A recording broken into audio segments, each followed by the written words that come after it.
ಗಟಾರ ಆಗಬೇಕು. ಎಷ್ಟು ದಿವಸ ಆಯಿತು ರಾತ್ರಿ ಬೀದಿ ದೀಪ ಇಲ್ಲ, ನೈಟ್ ಬೈಕ್ ಮೇಲೆ ಬಂದರೆ ಗಟಾರ ಯಾವುದು ಇದಾದ್ರು ಗೊತ್ತಾಗೋದಿಲ್ಲ ಸರ್. ಇದೇ ಥರ ಸರ್ ಇಲ್ಲಿ ಜೀವ ಹೋಗುದೇ ಇವತ್ತು ನಾಳೆ, ಇವತ್ತು ಜೀವ ನಾಳೆ ಇಲ್ಲಿ ಜೀವ ಹೋಗುದೇ. ಇವರು ಮಾಡಿದ್ದಾರೆ, ಮುಂದಿನ ಹಂತದ ಕಾರ್ಯ ಯಾರು ಮಾಡಬೇಕು, ಇದು ಯಾರು ಜವಾಬ್ದಾರಿ? ಓಕೆ, ಅದ್ರ ಸಲುವಾಗಿ AEE ಕರಿಬೇಕು. ಏನು ಮುಂದೆ ಆಕ್ಷನ್ ತಗೋತಾರ ಇಲ್ಲ, ಇದೇ ಥರ ಮತ್ತೆ ಎಷ್ಟು ಜೀವ ಹೋಗಬೇಕು ನಾವು ಕಾಯಬೇಕು. ಎಷ್ಟು ಜೀವ ಇನ್ನು ಸ್ವತಂತ್ರ ಜನ ಇದು ಡಿಪಾರ್ಟ್ಮೆಂಟ್ ಕಟ್ಟಿರ್ತದೆ ನಾವು, ನಮ್ಮದು ಇದೇ ಪ್ರಶ್ನೆ ಮತ್ತೇನಿಲ್ಲ. ಇದು ಮುಂಚೆಯಿಂದನೇ ಆಗಬೇಕಾಗಿ ಸರ್, ಯಾರು ಜೀವ ಹೋಗಿದೆ ಆಗಿದೆ. ನಾಳೆ ನೋಡಿ ಸ್ವಲ್ಪ ಡೀಪ್ನೆಸ್ ನೋಡಿ ಸರ್, ಗಟರದಿಂದ ತಪ್ಪಿಯಲ್ಲಿ ಹೋದರೆ ಅದು ಮಕ್ಕಳು ಜೀವ ಹೋಗುದೆ. ಮಕ್ಕಳು ರಿಕ್ಷಾ ಬರ್ತದೆ, ಎಲ್ಲ ಮಕ್ಕಳನ್ನ ಸ್ಕೂಲಿಗೆ ಹೋಗ್ತಾರೆ, ಎಲ್ಲ ಬದಿಗೆಲ್ಲ ಪಾರ್ಕಿಂಗ್ ಇಡ್ತಾರೆ. ನಾಳೆ ಅಲ್ಲಿ ಬಿದ್ದು ಜೀವ ಹೋದ್ರೆ ಯಾರು ಜವಾಬ್ದಾರಿ? ಅದು ಇವತ್ತು ನಮಗೆ ಪ್ರಶ್ನೆ ಬೇಕು ಅವ್ರ ಕಡೆಯಿಂದ.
ನಮಸ್ಕಾರ.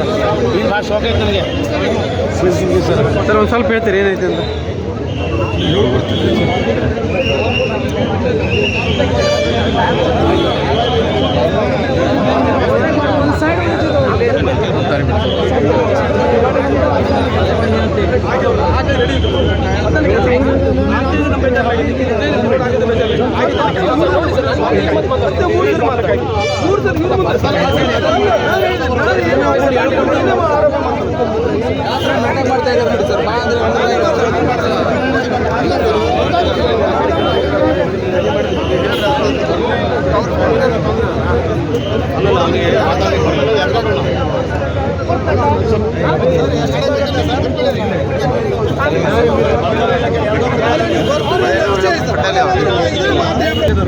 ಬರಲಿಲ್ಲ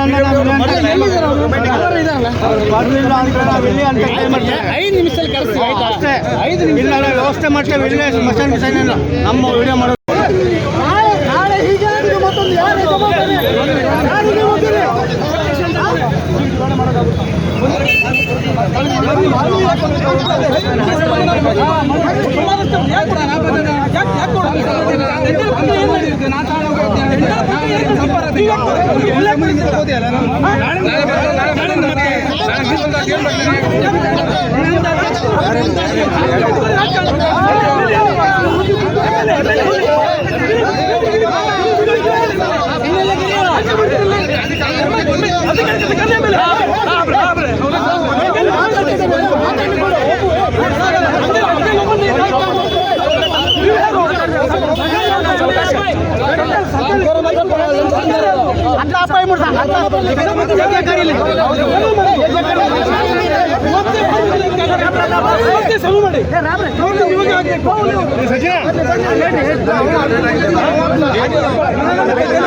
ಉಮೇಶ್ ಗುಂಡಿ ಅಂತ ಟೀಚರ್ ಎಕ್ಸ್ಪೈರ್ಡ್ ಆಗಿದ್ದಾರೆ.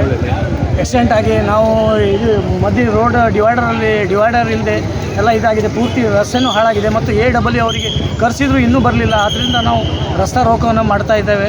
ಮತ್ತು ಇಲ್ಲಿ ಬಹಳಷ್ಟು ಶಾಲೆಗಳು ಇರುವುದರಿಂದ ಮಕ್ಕಳು ಸಹ ಆಕ್ಸಿಡೆಂಟ್ ಆಗೋ ಸಾಧ್ಯತೆ ಇದೆ. ಆದ್ದರಿಂದ ನಾನು ತಕ್ಷಣ ಹೇಳ್ತೇನೆ, ಡಿವೈಡರ್ ಮಾಡಬೇಕು ಮತ್ತು ರೋಡ್ ಸೈಡ್ ಯಾರು ಗಾಡಿಯನ್ನು ನಿಲ್ಲಿಸ್ತಾರಲ್ಲ ಅವರನ್ನು ತೆರವು ಮಾಡಿಸ್ಬೇಕಂತ ನಾನು ಈ ಸಮಯದಲ್ಲಿ ಹೇಳ್ತೇನೆ.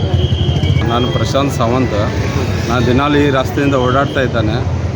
ಬರೀ ಕಚಡ ರಸ್ತೆ ಇದು ನಮ್ಮ ಕಾರವಾರದು. MLA ಮಿನಿಸ್ಟರ್ ಬಂದ್ಕೊಂಡು DC ಆಫೀಸ್ ಕರಾವಳಿ ಉತ್ಸವ ಎಲ್ಲ ಫಂಕ್ಷನ್ ಮಾಡಿ ಹೋಗ್ತಾರೆ. ರೋಡ್ ಮಾಡಲಿಕ್ಕೆ ಯಾರೂ ಬರೋದಿಲ್ಲ. ನಮ್ಮ ಮಕ್ಕಳು ಇಲ್ಲಿ ನಮ್ಮ ಗಾಡಿ ನಾವು ಎಲ್ಲ ಹೋಗ್ತೇವೆ. ಆದರೂ ಗೋವಾ ಟೈಪ್ ಇಲ್ಲ ಇಲ್ಲಿ. ಗೋವಾದಲ್ಲಿ ಎಲ್ಲ ಒಳ್ಳೆಯ ರಸ್ತೆ, ಒಳ್ಳೆಯ ಜನರು ಎಲ್ಲ ಇದ್ದಾರೆ. ಇಲ್ಲಿ ನೋಡಿದರೆ MLAಗೆ ಸನ್ಮಾನ, ಮಿನಿಸ್ಟ್ರಿಗೆ ಸನ್ಮಾನ ಎಲ್ಲ ಸನ್ಮಾನ ಮಾಡಲಿಕ್ಕೆ ಇಲ್ಲೇ ಹೋಗಿಬಿಟ್ಕೊಂಡು ರಸ್ತೆ ಸುಧಾರಣೆ ಏನೂ ಇಲ್ಲ, ಜೀರೋ. ಟ್ಯಾಕ್ಸ್ ಮಾತ್ರ ಕರೆಕ್ಟ್ ತೊಗೊಳ್ತಾರೆ, ಕೊಡಲಿಲ್ಲ ಆದರೆ ಬಡ್ಡಿ ಎಲ್ಲ ತೊಗೊಳ್ತಾರೆ. ಮತ್ತು ಬರೀ ಈಗ ಆಶ್ವಾಸನೆ ಕೊಡ್ತಾರೆ, PWD ಬಂದು ನಾಳೆ ಮಾಡ್ತೇನೆ, ನಾಳೆ ಮಾಡೋದೇನಿಲ್ಲ. ಬರೀ ಹೇಳೋದು ಪೇಪರ್ ಮೇಲೆ ಕೊಟ್ಕೊಂಡು TV ಮೇಲೆ ಕೊಡೋದು. ಆಮೇಲೆ 2 ದಿವಸದಿಂದ ವಾಪಸ್ ಟ್ರಕ್ ಟಿಪ್ಪರ್ ಎಲ್ಲ ಸ್ಪೀಡ್ ಹೊಡಿತಾರೆ. ಎಲ್ಲರೂ ಮೊದಲಿಂದ ಹಂಗೆ ಎಲ್ಲ ಕರ್ನಾಟಕದಲ್ಲಿ ಯಾವುದೂ ಒಂದು ಹೇಳಿದೇಳಿ ಯಾವುದೂ ಕೆಲಸ ಆಗೋದಿಲ್ಲ ಇಲ್ಲಿ. ಬರೀ ಇದೇ ನಾಟಕ. ಬರೀ ಆಕ್ಸಿಡೆಂಟ್ ಆದಾಗ ಮಾಡ್ತೇನೆ, ನೋಡ್ತೇನೆ, ಕ್ರಮ ತೊಗೊಳ್ತೇನೆ, ಬಿಸಿ ಮುಟ್ಟಿಸ್ತೇನೆ. ಬರೀ ಬಿಸಿ ಎಲ್ಲ ಮಾಡಿ ಇದೇ ಹೇಳೋದು ಬಿಟ್ಕೊಂಡು ಮತ್ತೆ ಏನಿಲ್ಲ ಇಲ್ಲಿ. ಪ್ರಶಾಂತ್ ಸಾವಂತ್ ಅಲ್ಲ?